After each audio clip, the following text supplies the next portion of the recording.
boys? We're back with the Golf War Show, the preeminent golf show on the entire internet.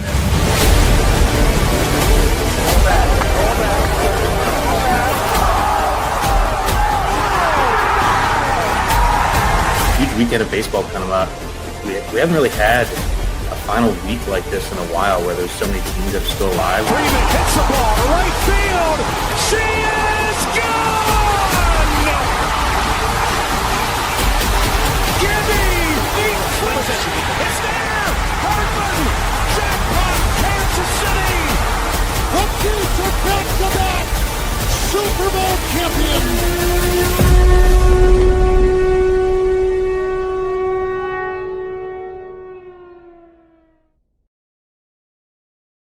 What up, boys? We are back for the PGA Championship. Another major in the house.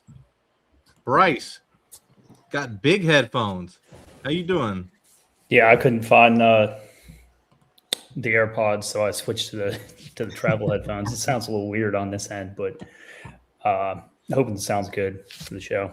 Yeah, you're good. You're good. Mitch, how you doing? Yeah, ready for another major here. This major kind of always gets kind of talked down a little bit, but some big prize pools, some good contests to get into here, and lots of ways to make money on this tournament. So interested to dive into this with you guys. Pretty good pricing, I think, for you to kind of go each way if you want.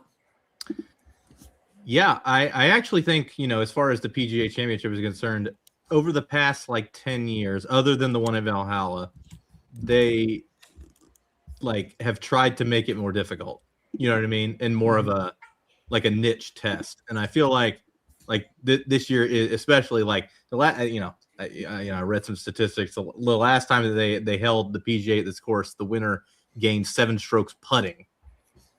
So it's it's going to be not necessarily a bomber type situation, So I think we get, a more interesting tournament than we usually would get with the PGA.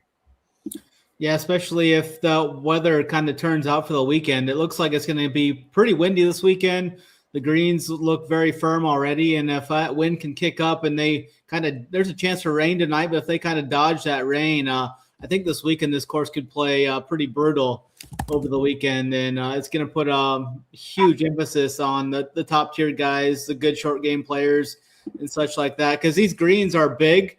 They're 8,000 square feet, but there really isn't that much of pinnable pin placement locations on these greens. They're multi-tiered. There's a lot of undulation. There's a lot that goes into this course that makes it not as big of a bomb and gouge as you would think. There is going to be the majority of the lengths coming off of this course is going to be due to the par threes as well. Three of the 4 par threes are going to play well over 200 yards. One of them is going to play 243, which is going to have some of those short knockers almost breaking out their drivers on that hole. But I think there's a good array of holes in this course. There's some dog legs. There's some shorter par fours. There's attackable par fives. Both of them are attackable. So I think we're going to get a good tournament here. And I look for the scoring to someone may get out early and have a lead, but I look for scoring to kind of halt during the weekend. Yeah, Bryce, I remember when we were at, he's talking about the long par threes. I remember when we were at the British Open 2 years ago, there was an 100-yard par 3 and then a 280-yard par 3. And somehow the 280-yard par 3 is the one that somebody made a hole-in-one on, Siwoo Kim, which was crazy because nobody had made a hole-in-one on that hole professionally ever. How are you feeling about this course and how it's setting up and how it might be a little more difficult than usual?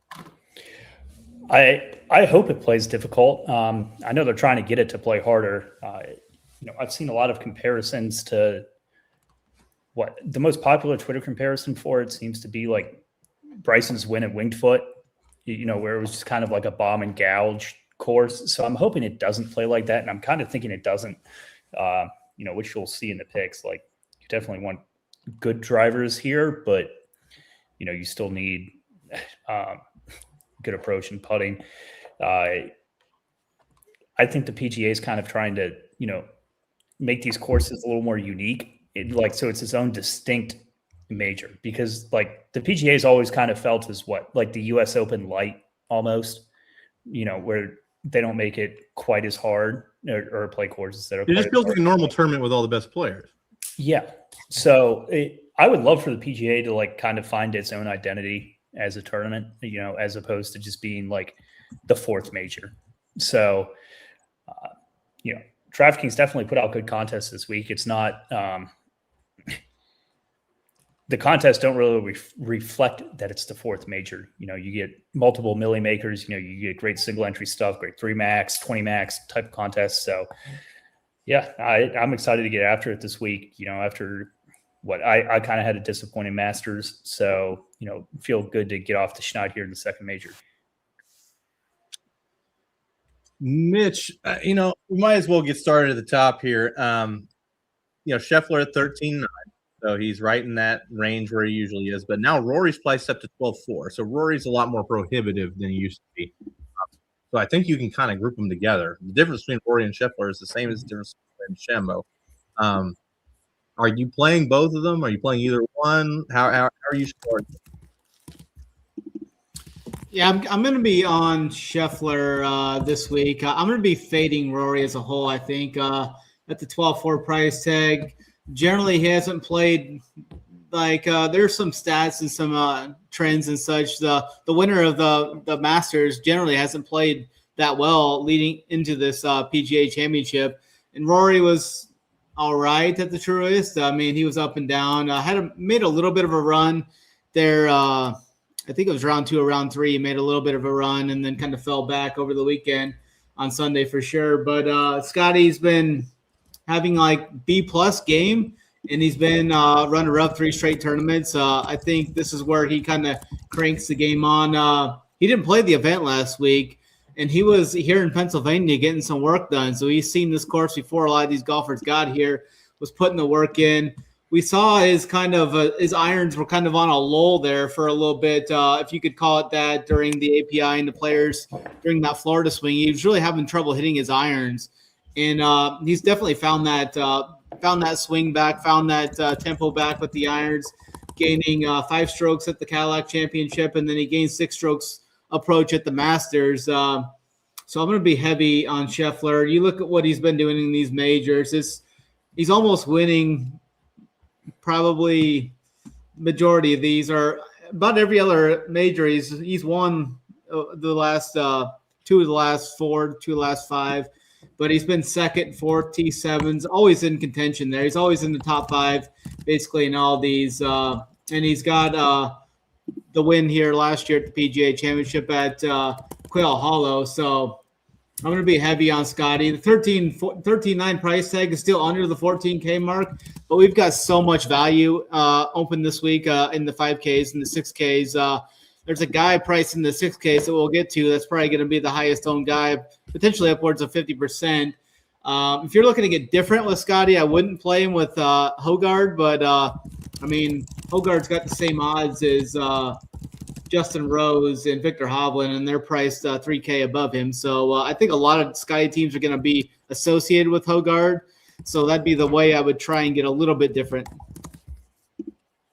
Bryce, how you feeling about these two? I mean, as Snyder said, the fact that Hogard is priced where he is kind of makes it easy to play him. Do you like them? There are other good cheap plays this week too. Like with the dynamic pricing down to 5K, it kind of opens these guys up a lot more than we've seen in pretty much all season. So I like both of them. I want to be about 20%. I mean, in a vacuum, I prefer Scheffler. Like, I still think he's the best player in the world here, but Rory's game obviously fits this course super well, as you can pretty much say about any course for these two. I think anyone kind of trying to poke holes in these two is kind of blowing smoke up your ass. Like, I mean, they're the 2 best golfers in the world, and, they're priced like it here. So, yeah, not much bad you can say with all the cheap options. Scotty definitely doesn't have to win. Yeah, I don't think so. He needs, especially with the pricing down to 5K this week. Like, when he's 14K and the pricing's set at 6K, and there's not really anyone playable under 7, that makes it a lot harder. But, this week you have great plays in the 6s and low 7s. And, there's some 5K guys in contention too that we'll get to. So, yeah, I mean, I'd say Scotty top 5 can easily do it if you have some cheap guys up there with him. Yeah, I totally agree. I don't think he has to win to be optimal, but he also could win and not be optimal, depending on how the leaderboard shakes out at the end. I've got Scotty and Rory in the same boat in my mind. I'm playing them both around 20%. Like, I think that they're both very viable. I know Rory's got the blister issue, but he says it doesn't bother him hitting. I don't think that the odds really haven't moved very much, so I'm not really too concerned about the blister. But I think that you can mix and match these guys with the guys at the bottom, and it's very. I don't know if the word is likely, but I'd say it's 30 to 40% that one of these guys is optimal. So I definitely don't think that it's something you should just flat eliminate from your pool. For the next wave, I want to go DeChambeau down to Fleetwood because I think there's a massive drop after Fleetwood. Like the dip from him to Hovland's massive. So Bryce, let's talk DeChambeau down to Fleetwood. Most of the best plays are in this range. Talk about who you like. Yeah, I like this range a lot. I think a lot of builds are going to start with probably 2 guys from this range. Will probably be the chalkiest way to start this week. And, that's if you're thinking about the optimal team, that's kind of how you do it. Bryson kind of gets squeezed a bit for me here. I like most of the plays in the range more than him. So I'll just get to those. Cam Young, I think, is an incredible play. Guys, at the absolute top of his game this year, he's third favorite, down to about 13-1 here on Penny. So, you're getting a bit of a discount off of say Rory for, about 2 or over 2K less. So Cam Young profiles really well here. Obviously, Xander Schauffele will be either one of my highest owned players, if not my highest owned player. I kind of think that every time I think Xander gets lost in the shuffle, though, like DFS ownership wise, he never really ends up there. But, with so many great plays here, I'm kind of hoping that he does. I think there's a significant portion of DFS players that just blind click him all the time. Yeah. Well, he has such a high floor in theory. He made so many cuts in a row. Yeah. Outside of Scheffler, like he was just so good to people for so long that, people do like clicking him. But I really like Xander this week. Fitzpatrick, I think, is solid. Morikawa, probably my least favorite play in this range. I think the length off the tee might be an issue here. So, and he's still not fully healthy. I was more willing to eat that at the Masters, but not on this course. Aberg, I really like. He's in my core this week. He's my pick to win compared to the betting markets here. You can get him over at DraftKings at 21 or plus 2,100. So that would be my favorite play of the week. Love him in DFS also. Comparing him to Penny, he's 17-1 on Penny. I just think that's pretty solid value for a guy who's, kind of clicking in all facets of his game right now. And while he's not a bomber, driving is certainly a plus for him. After him, I prefer Fleetwood, like a lot more over this range. So I'm glad you cut the range off here after Fleetwood. As you said, there's a big drop to Hovland and kind of the rest of this range. This is kind of where I want to live outside of Morikawa and Bryson. Mitch. Yeah, for sure. I think there's a few guys in this range definitely a lot better than the others. My top 2 plays in this range were kind of where I started my cash team off with is it's going to be Cameron Young at 10-2. I think that's a pretty egregious price tag for how well he's been playing and how well he's done in the majors in previous years. When he's been playing, when his game's been on, he's shown out in these majors. He's top 5 a number of these majors over the last few years. His game's in the best spot it's ever been. He's off a couple wins this year. Didn't play the best at the Truist, still finished T10. Kind of had some not 4-putt. Oh God, the 4-putt. The 4-putt from 3 foot or whatever that was. I will say the only thing that kind of worries me a little bit with Cam Young is it kind of looks like his iron play is kind of starting to kind of regress a little bit. He's lost strokes approach in 5 of his last 8 rounds, measured rounds. He won the Cadillac Championship, but that was mainly off of that first round where he nuked the place, and he had the putter rolling very hot there, gained 7 strokes putting, kind of owned up for the last 2 rounds. He kind of was hitting his irons a little off, so he lost the last 2 rounds there approach, and then last week he lost approach in rounds 1, 2, and 4. So it's a little worrisome for me, but I think he's still definitely one of the best plays on the board. I mean, his odds are right there, like Bryce was saying, about 1,300. And then Xander, I like Xander quite a bit here. I've been playing Xander in majors just on recycle for the last few years. I mean, when you look at his major history, he's been basically T12 or better in 8 of his last 9 majors. Isn't always playing the best in some of those. Like he was T9 at the Masters where he lost about 1.5 strokes, 2 strokes with the short game there. But the approach play, as the ball striking has always been on for Xander in these big time spots. And at the Truist, he kind of had a down spot there. I mean, I'm willing to write that one off.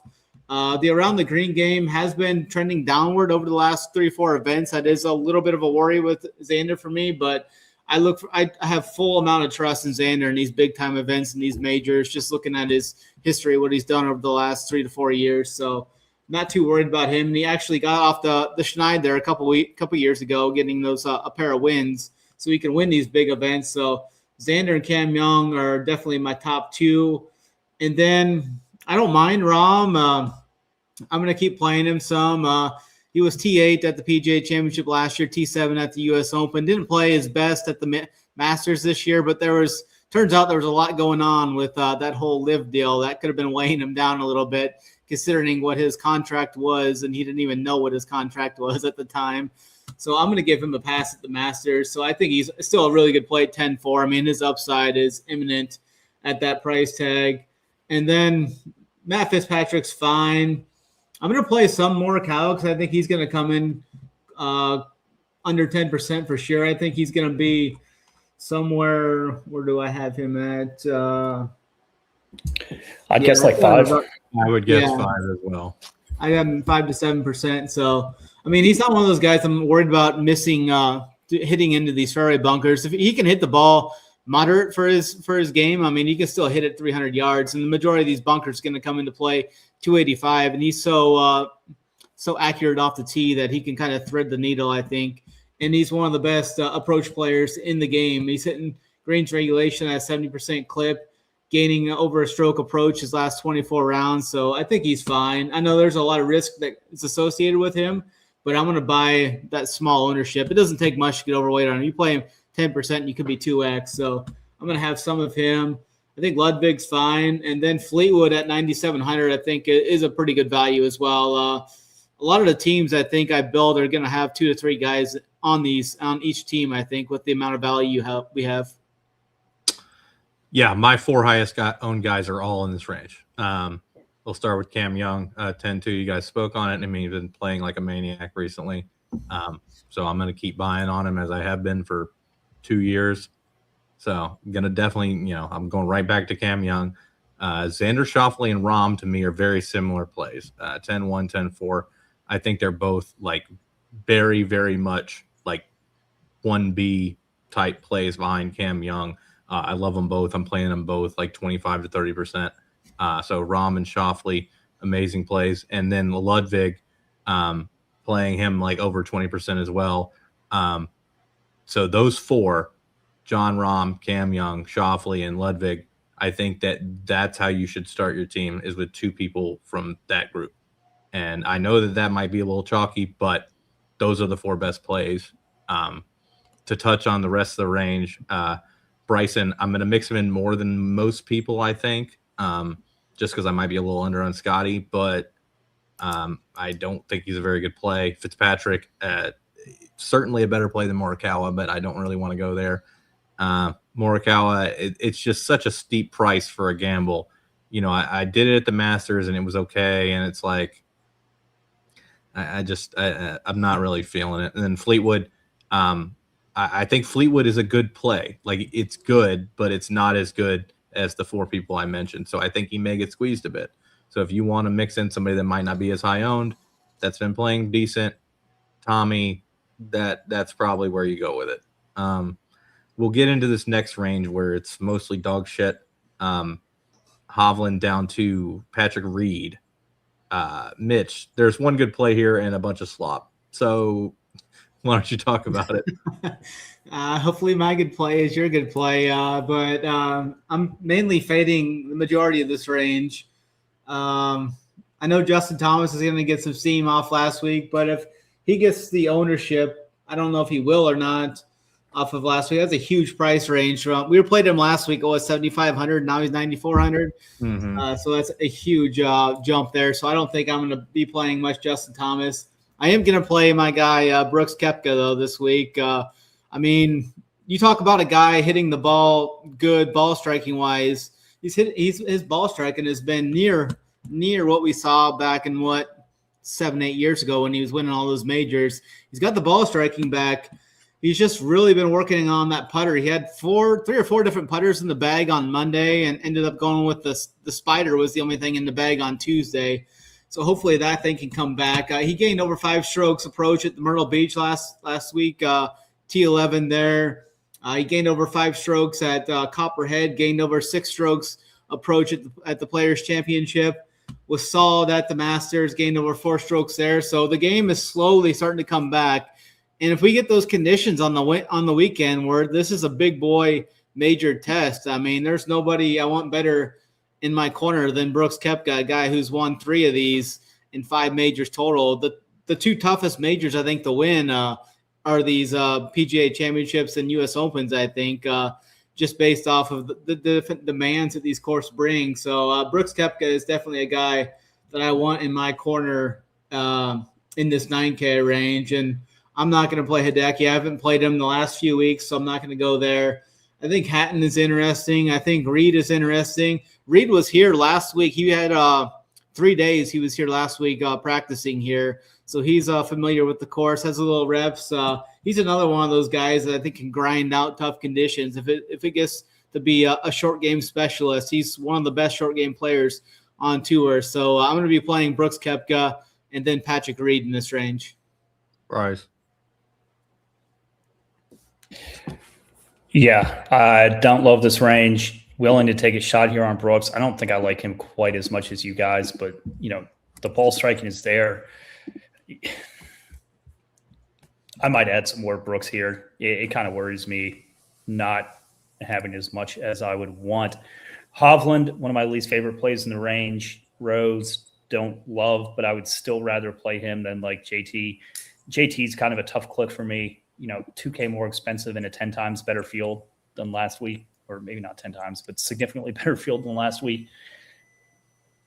You know, if he gets steamed here, count me out on him. Hideki, I would be willing to take a chance on him here, but you know, there are so many plays I prefer above him. Again? Yeah. It's been a good run of Showdown here, so hopefully we can keep it up. I'll say you won last night. Yeah, well, I got to watch the game last night. Tonight, I haven't been able to watch anything. I was at an event before this with my wife, and yeah, probably turn on the game after the show. Hopefully, to a nice fourth quarter sweat, probably. You know, getting off here around 10. So, yeah, Hatton, I don't mind. He would be my favorite, like, weird play of the bunch that I don't think guys will play. You know, if conditions get tough, I kind of like Hatton in those spots. You know, obviously he can tilt off the face of the earth at any time, but you know exactly what you're getting with him. There's no mincing words with him. Patrick, you know, not the course for him. I never really play him at Opens or like U.S. Open PGA style courses. You know, he's Masters and British Open only for me. So yeah, pretty out on Patrick this week.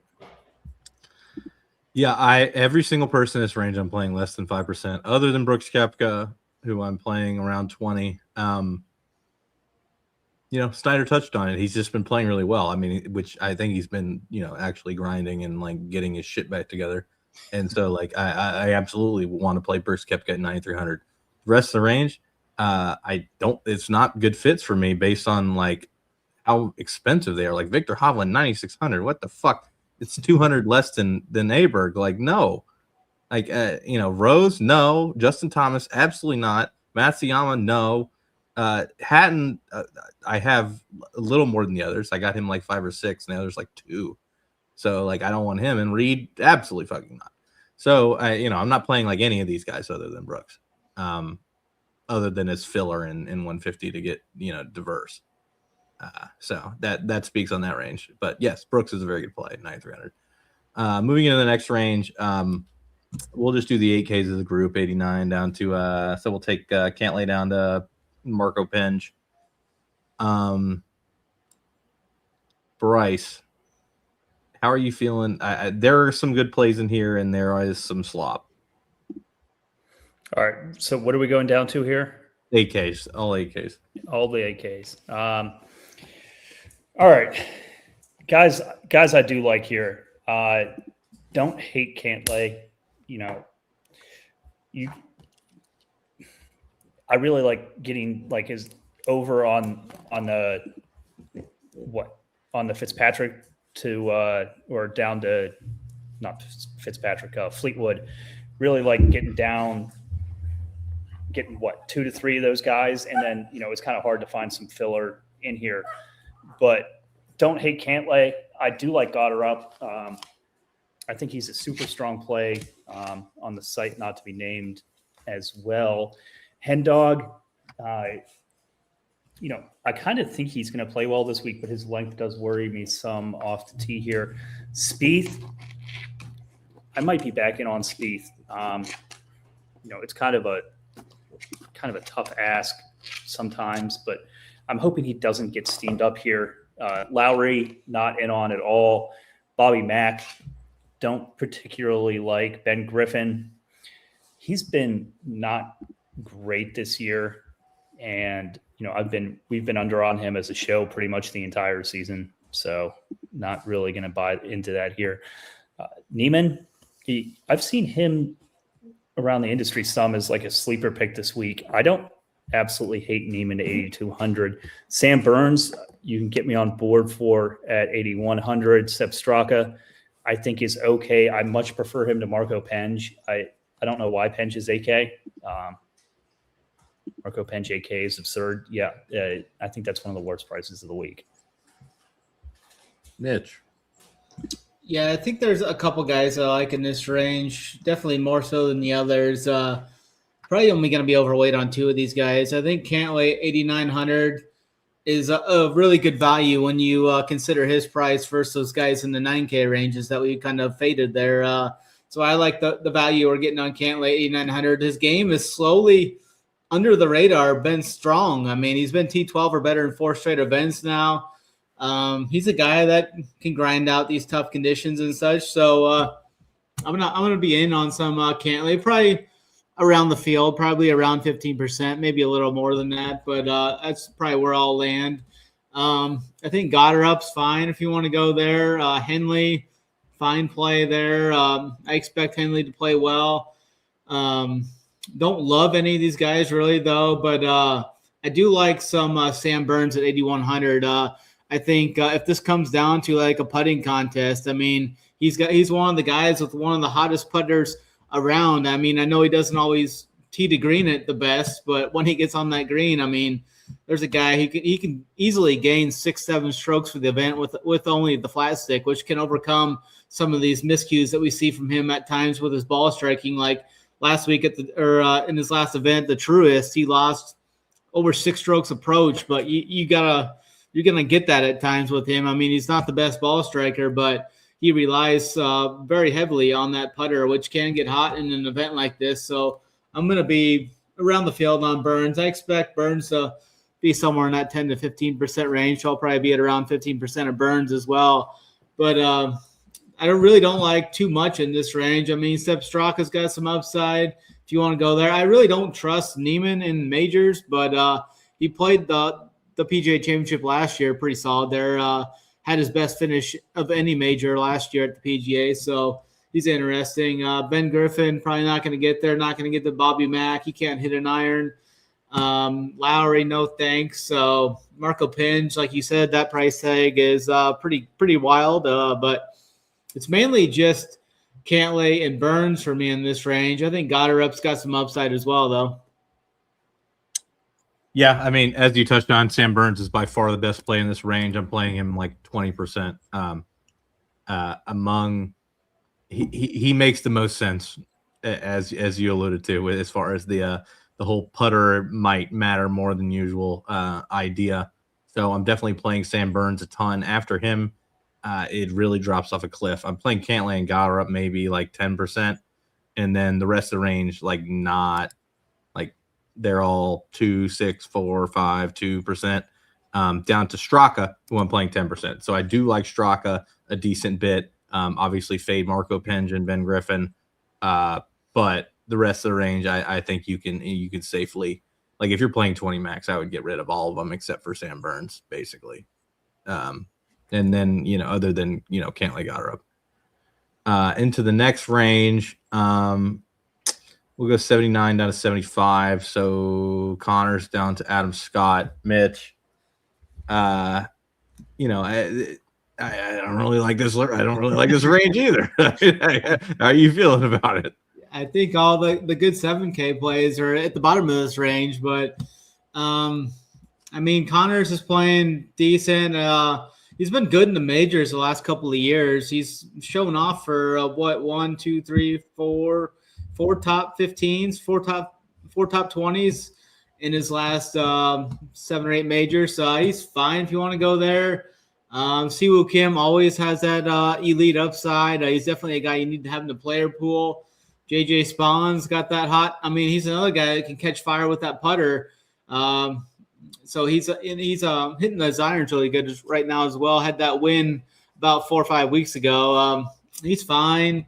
I don't really love any of these guys. I think Adam Scott at 7,500 is a pretty good value. He should make the cut. He should contend for a T30 or so. He's a guy you can have in the field. Minwoo Lee at 7,500. I'm going to keep playing him. He's been back-to-back top 20s with T18 and T14 his last 2 events. He nukes it off the tees. Another one of those guys who can get super hot with different parts of his games at times. And he's a guy I'm willing to buy in on at 7,500. The putter hasn't been there. He's lost strokes putting in 3 of the last 4, but he was good at Trump National. He gained putting there and was kind of a break-even putter last week.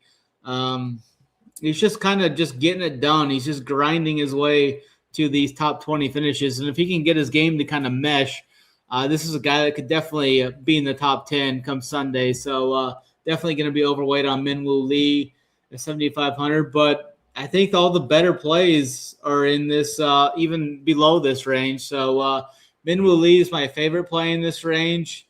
And then I like the upside of Siwoo Kim, and then Connors is fine as well. Right.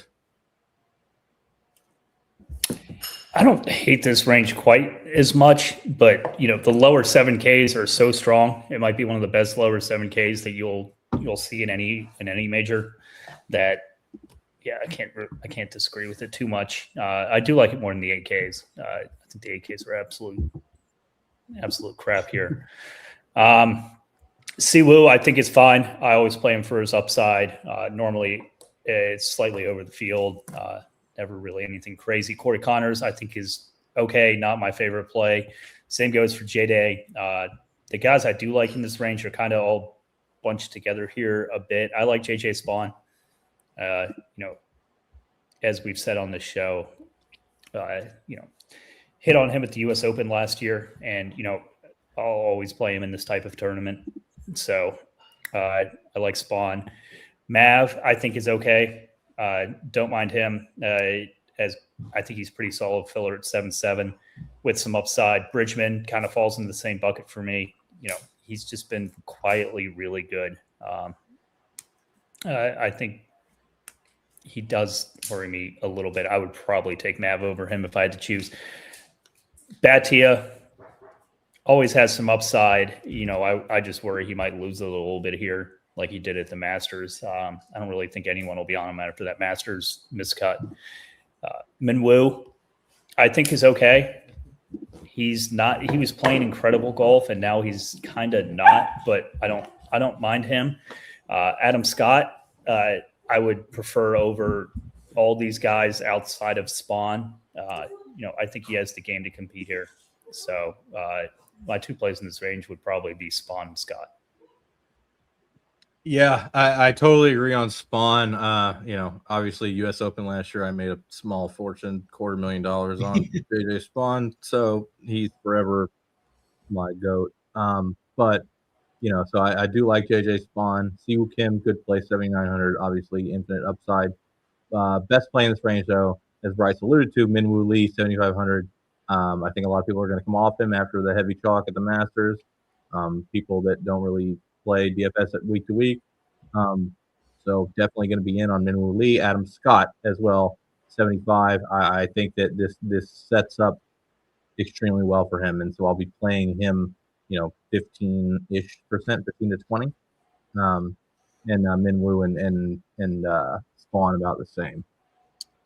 So now we're getting into the lower 7Ks, where the massive chalk is going to be Ricky Fowler at 74. So we'll talk Ricky down to Homa. Bryce, I assume Ricky Fowler is going to be like fucking 30% owned or something. How are you going to treat that? I'm going to be well under that. Guys who are mega chalk on, say, one site, I might try and play on the other site to try and avoid it a bit. I can't get to 30% on Fowler. I can get to 20. I think 7,400's a pretty egregious price. And, if pricing hadn't come out so early for this tournament, he'd be 8,800? Mm-hmm. High 8Ks type of deal. So, yeah.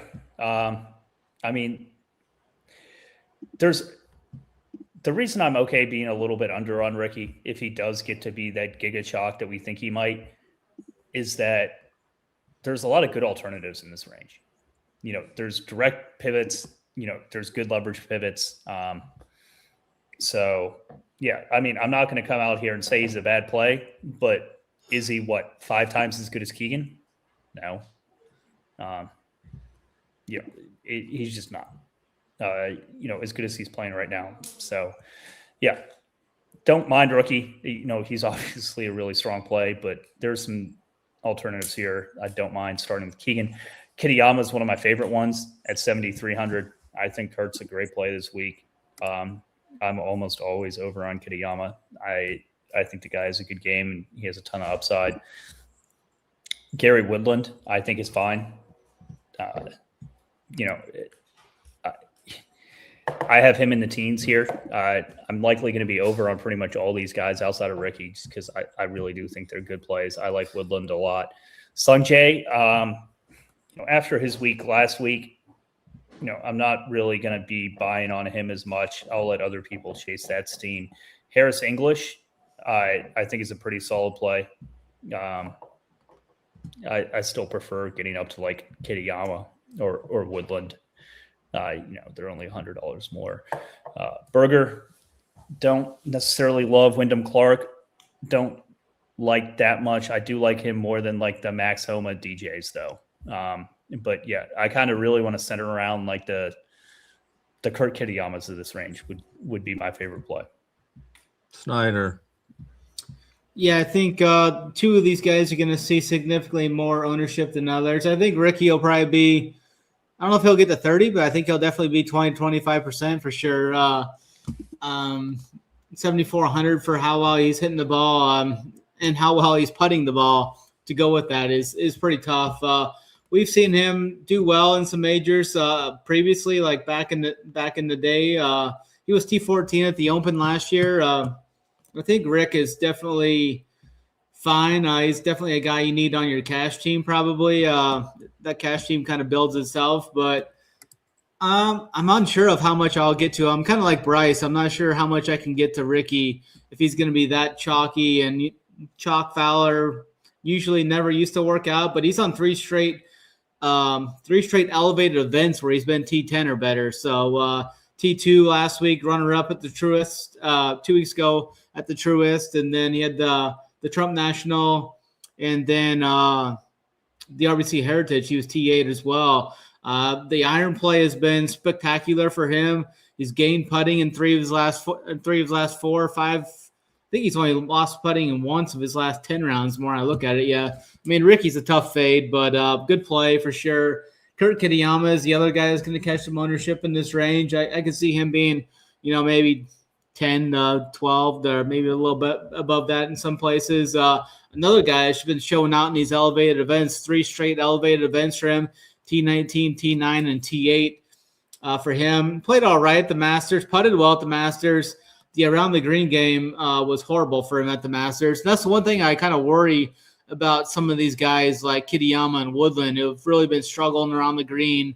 And with these greens that are very, very big with all these different quadrants, I mean, you're going to need to put the ball in certain locations. Or if you get on the wrong side of some of these holes, hit like a chip bad, you're going to be rolling off 40, 50 yards potentially on some of these. I think it was hole 11 that if you came up short, there was some videos I've seen where balls were rolling 30 yards back into the fairway. So I think around the green game is the only thing that kind of worries me with like guys like Kitayama and Woodland, but I think they're both good plays. I like Harris English quite a bit in this. I think Harris English is my favorite play, ownership aside.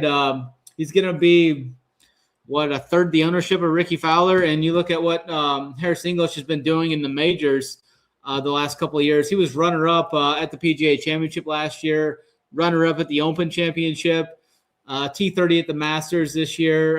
So I like Harris English. He's just been steady Eddie this whole season. He just can't get his irons really dialed in, but the short game has been spectacular for him. He's been great off the tee as well. If Harris can find some form or find those irons again, I think we could see him contending to win this event like he did last year. So I'm pretty high on Harris English. He's a soldier this week at 7,200. So my favorite play is going to be Harris English, followed probably by Ricky Fowler and Kurt Kitayama, Gary Woodland. Keegan Bradley always has the upside. He was T8 at the PGA last year. He's shown some ability to play some of these tougher courses too. You just never know what you get with Keegan. I mean, he's so up and down at times, but for the most part, he's been good in the majors as of late. He was T21 at the Masters this year. Was T8 at this PGA event the year before as well. So, but I'm highest on Harris English. Yeah. As far as this range, I mean, you guys talked about Fowler. It's just like he's obviously an elite play. The question is how hard do you want to attack it? It's completely a game theory question and not like deciding how good of a play it is because, I mean, his short game is electric. He's been playing amazing recently. I don't really see any reason not to play him. He should be near 100% owned in cash.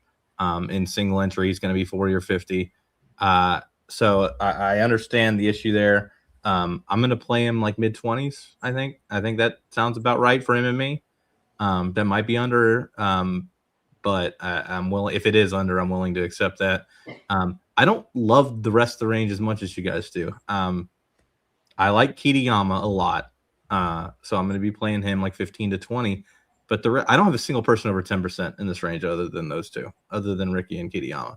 Like, I don't really like Woodland. I don't really like Bradley. They would be the next two, though. Like, I have them like 7-8%. English is okay, I guess. But Sungjae, Berger, Clark, DJ, Homa, don't want it. So, I mean, I'm more apt to dip into the next range, the 6Ks, and just dump it all into Højgaard, I think, than to take these guys. And we will talk about that now. Let's talk about the 6Ks.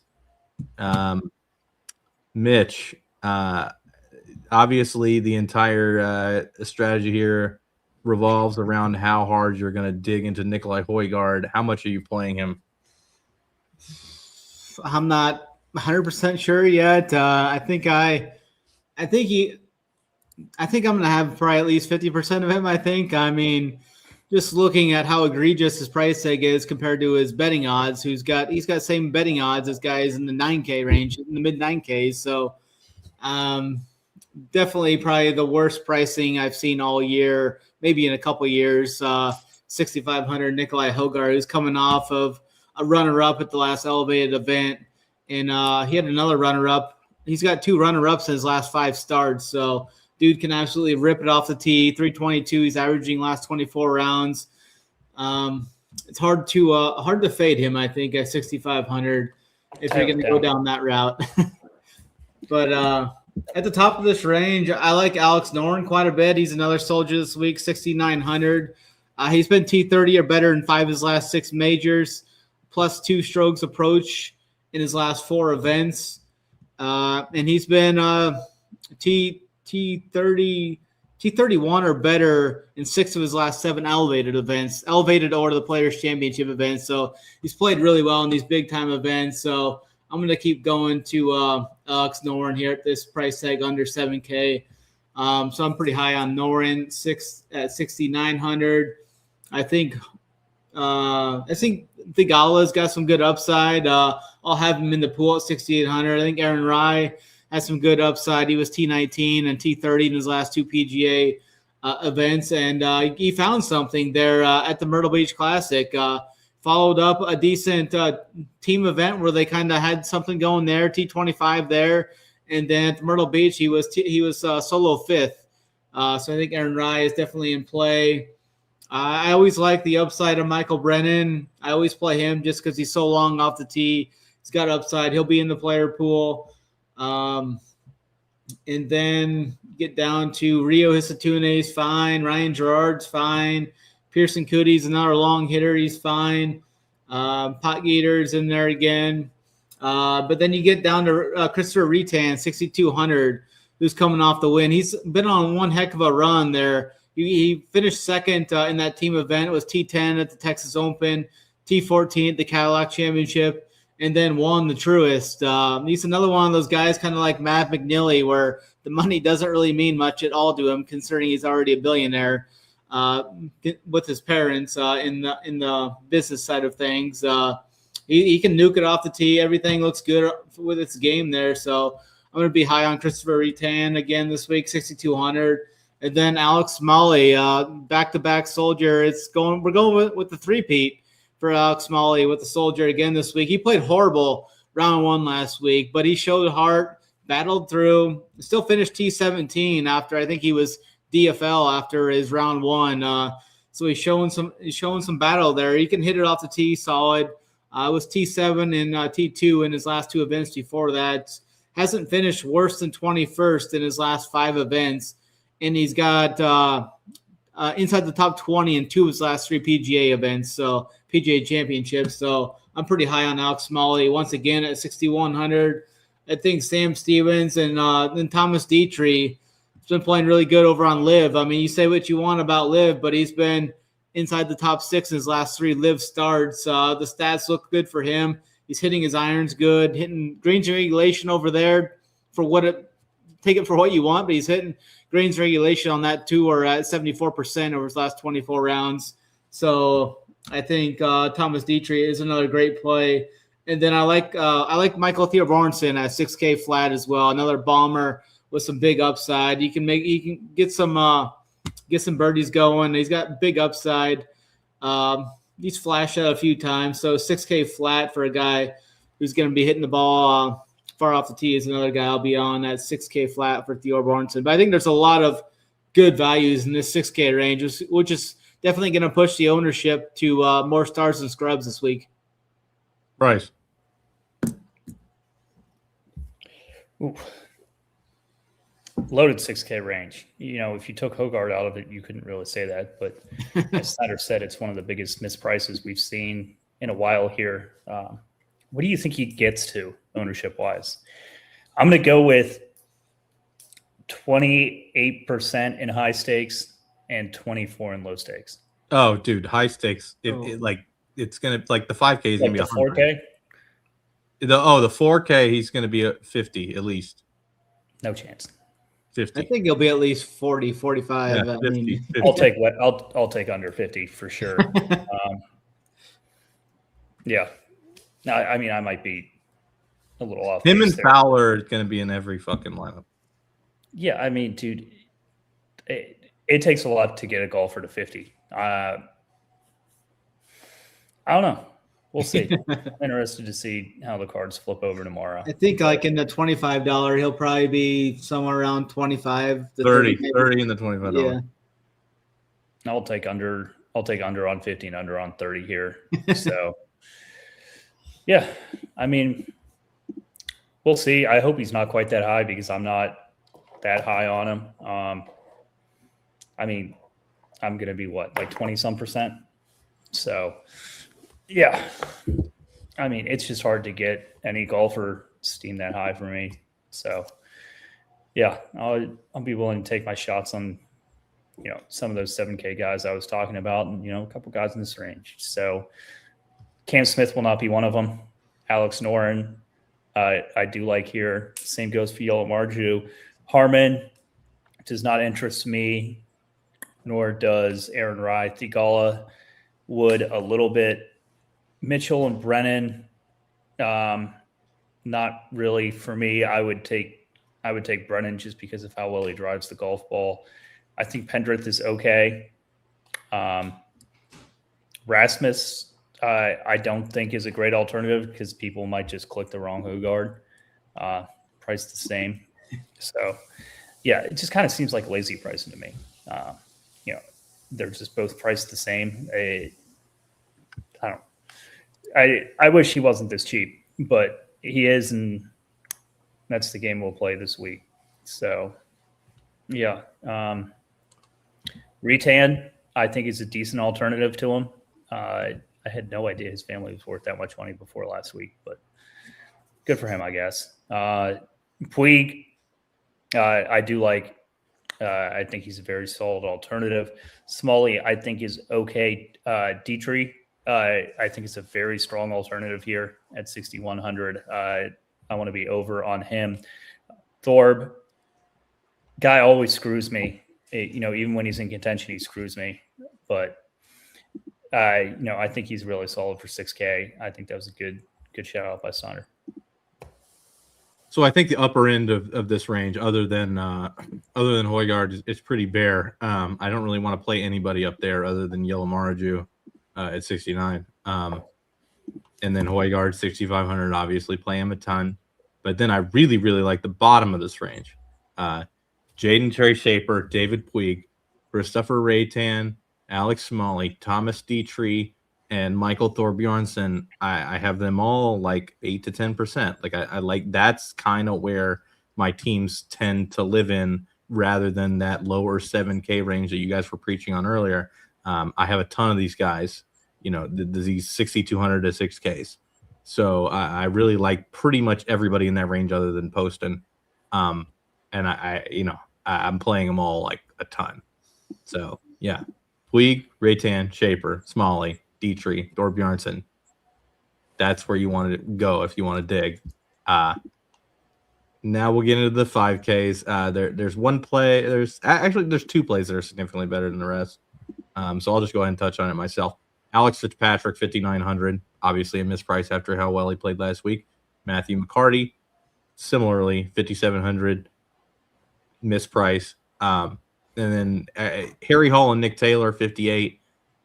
Definitely want to have a fair bit of them, but I don't want to dig into this range too far after that. Bryce, how do you view this the dregs here? I mean, I think one of the reasons that Højgaard won't be, 50% is because there's other cheap plays to play. Like Alex Fitzpatrick, I think is a very strong play at 5,900. I want to be 12 to 15% on him. I like Fitzpatrick here. Never really have touted him before, so I'm sure it'll go poorly now. But I think he's a pretty strong alternative. He brought up Nick Taylor. He would be the next guy here, just going down $100. I think he's fine. McCarty is too cheap. So, yeah. I would almost rather just totally pump one of these guys, hope they make the cut, rather than eating such giga chalk with Hogard. You know, I don't really think you need to drop all the way down here. Mark, what do you think the cheapest playable guy is here? Jordan L. Smith, 55. Yeah, you know, exactly. Don't play the amateurs. You know, don't play any of these absolute shitheads. You know, you're saving a couple $100 to get like an unplayable guy. You know, 5,500, 5,700, 5,900 saves plenty of money in your team to pretty much let you start with any type of build you want. Mitch. Yeah, club pros, amateurs. Michael Block. Yeah, I saw that he was in the field. Or is he in the field? Oh, yes. Yeah, definitely not playing Michael Block. I'd rather play Ryan Vermeer than Michael Block. There you go. Omaha Club Pro.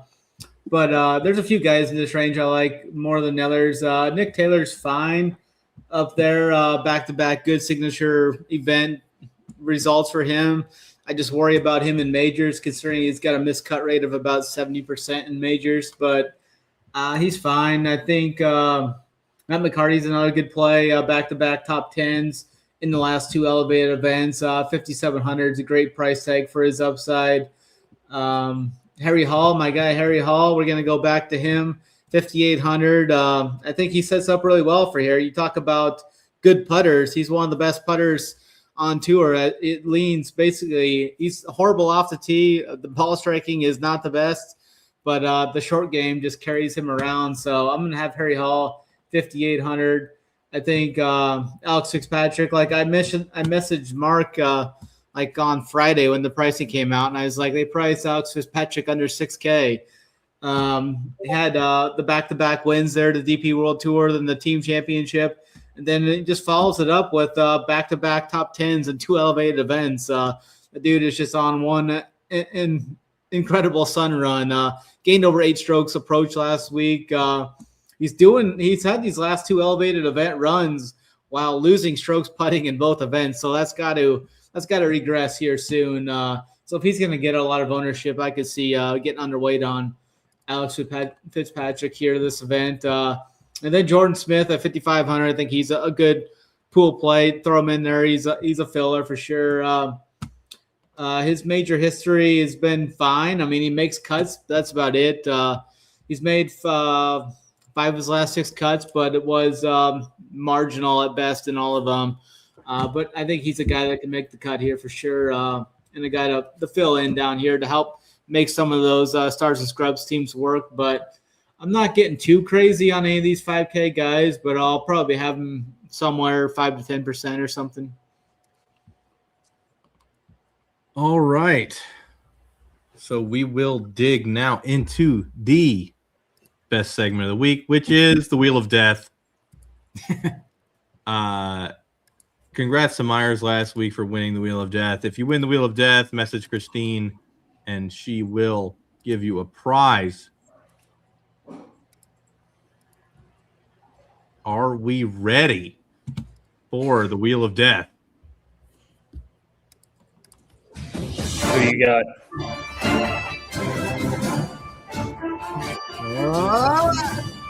That was almost slappy. Hey, Burton. Brock not Birdie. That's right in the middle. Yeah. That was right in the middle. But listen, it delivered. Brock not Purdy. Congrats. You are the winner of the Wheel of Death this week. Message Christine for your prize. Clap, guys. Goddamn. Okay. Brock not Purdy. You have won the Wheel of Death. No, Christine herself will give you a prize. All right. Now we get into the second best one of the week, which is the Pick Six, sponsored by DraftKings, DKNG.co/RPS. I'm going full tournament. Yeah. Finishing position, make the cut, live, etc. And there was one that I already circled. JJ Spawn at 0.8 to make the cut. I think is egregious. Bryce, what you got? Oh, God, we have so many markets this week. I love it. They need to turn this around for more of the other events here. God, what are some greasy to make the cuts?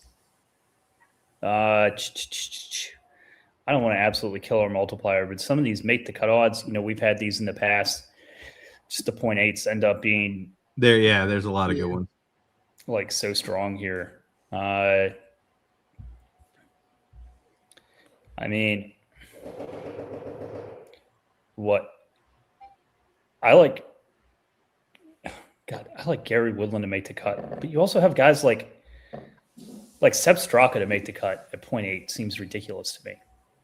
Like, what's he to make the cut on like a sports book? Yeah, I know, it's nuts. So we'll go with that. And you think Woodland? I mean, I thought Woodland was good here too, but yeah, I mean it's good. Like, this is good. Yeah, I mean, you can always do more people. I mean, you're laying minus 235 on the normal book, but like some of these books are just like ridiculous with the make the cuts. Like Fanatics has them at minus 330. Yeah. All right, Mitch, what you got? I'm gonna go. Looking here.